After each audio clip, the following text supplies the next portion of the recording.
नमस्कार दोस्तों, आपका मेरे YouTube channel Skies to Fly में एक बार फिर से स्वागत है। दोस्तों, आज की इस वीडियो में हम बात करने जा रहे हैं एक ऐसी टर्म के बारे में जो आपने बहुत सुनी होगी और आपने इसको प्रैक्टिस भी किया होगा। आई एम वेरी श्योर अगर आप लॉ ऑफ अट्रैक्शन के फैन हैं और आप अपनी जिंदगी में लॉ ऑफ अट्रैक्शन को फॉलो करते हैं तो आपने इस टर्म को जरूर सुना होगा। ये टर्म है ग्रैटिट्यूड, जिसे हम हिंदी में शुक्राना भी कहते हैं कि हमें हर वक्त शुक्राना अदा करना चाहिए, शुक्रिया अदा करना चाहिए उस डिवाइन का, उस गॉड का, उस यूनिवर्स का, सोर्स का, जो चाहे नाम दे सकते हैं आप उसे, सही ना? मगर क्या आप जानते हैं कि जब इस ग्रैटिट्यूड को हम हद से ज्यादा इस्तेमाल करने लग जाते हैं तो एक टाइम पे जाके ये खुद ही आपकी मैनिफेस्टेशन में ब्लॉकेज क्रिएट कर देता है और ये ग्रैटिट्यूड से टॉक्सिक ग्रैटिट्यूड का रूप ले लेता है। जी हाँ, अगर आप इसके बारे में नहीं जानते और इसके बारे में डिटेल में जानना चाहते हैं तो वीडियो के अंत तक मेरे साथ बने रहें।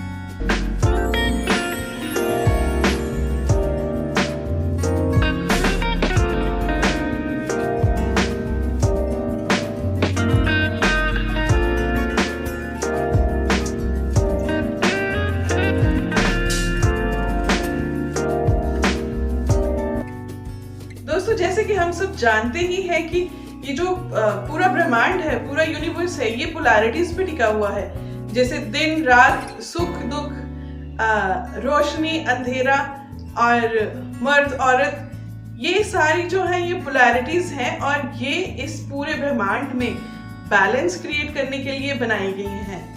और हम इसमें से अगर एक को भी मिस आउट करते हैं, एक्नॉलेज नहीं करते, तो बैलेंस नहीं क्रिएट होगा।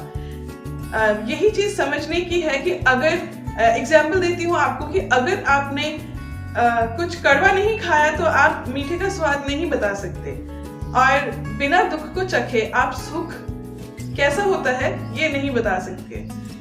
इसलिए ये बहुत जरूरी हो जाता है कि हम दोनों चीजों को एक्नॉलेज करें।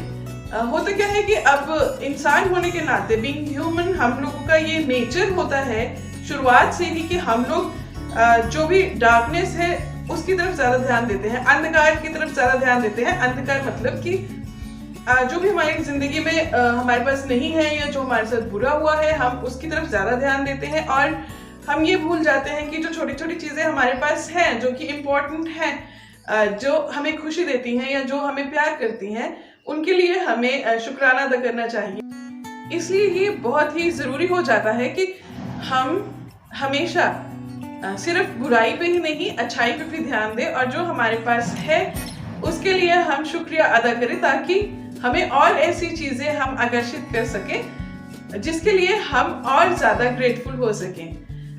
अब अगर हम सिर्फ पॉजिटिव रहते हैं, 24 घंटे पॉजिटिव रहते हैं और नेगेटिविटी को निग्लेक्ट कर देते हैं, तब ये एक बहुत बड़ा ब्लॉकेज बन जाता है हमारे और हमारी मैनिफेस्टेशन के बीच में। इसलिए आपने बहुत बार देखा होगा कि आप हमेशा से ही इतने पॉजिटिव रहे हैं और पॉजिटिव रहते हैं, फिर भी आप जो चाह रहे हैं वो मैनिफेस्ट नहीं कर पा रहे हैं। तो इसका एक बड़ा कारण ये है कि कहीं ना कहीं पे आप उस पोलैरिटी में बैलेंस क्रिएट नहीं कर पा रहे, आप कंप्लीट एक्सेप्टेंस मोड में नहीं है। आपने उस चीज का जो नेगेटिव पार्ट है उसको आप एक्सेप्ट नहीं कर रहे हैं, एक्नॉलेज नहीं कर रहे हैं, उसको कहीं पे दबा रहे हैं, जिसकी वजह से आपकी मैनिफेस्टेशन कंप्लीट नहीं हो रही है।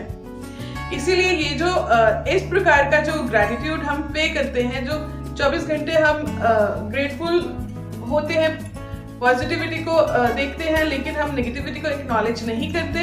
यहाँ पे एक और बात बता दूं कि कोई भी इमोशन पॉजिटिव या नेगेटिव नहीं होता, लेकिन हम लोग इसको क्योंकि हम लोग कंप्लीट एक्सेप्टेंस मोड में नहीं है और इसको सही ढंग से समझ नहीं सकते, इसलिए हम लोग इसको लेबल करते हैं पॉजिटिव और नेगेटिव में। जैसे कि नेगेटिव इमोशंस वो होते हैं जो हमारे भीतर के भाव, जो हमारी वाइब्रेशन को लो कर देते हैं, जो हमें हमेशा नीचे की तरफ खींचते हैं। जैसे गुस्सा हो गया, दुख हो गया और जेलसी हो गया, ये सब जो नेगेटिव इमोशंस हैं, इन्हें हमने नेगेटिव लेबल किया है। और जैसे हम खुश होते हैं और प्यार है, अच्छा भाव है, ये जो हमारी वाइब्रेशंस को बढ़ाते हैं, इन्हें हमने पॉजिटिव इमोशंस के रूप में लेबल कर दिया, ताकि हम लोग सही में इसको सही से अंडरस्टैंड कर सके।